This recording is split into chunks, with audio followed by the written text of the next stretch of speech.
How to use depth effect on iPhone.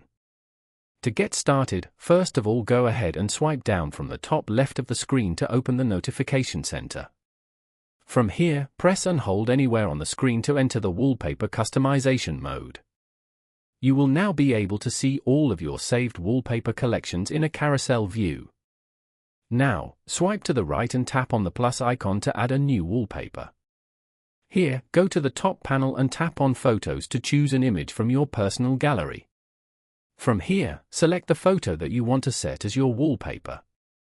Once you have selected the photo, tap on the three dots icon located at the bottom right as shown.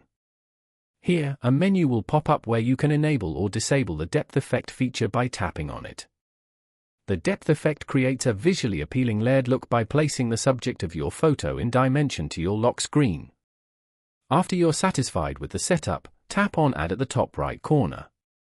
Finally, tap on Set as Wallpaper Pair to apply your new wallpaper to both the lock and home screens. Following these steps, you can easily use the depth effect on an iPhone.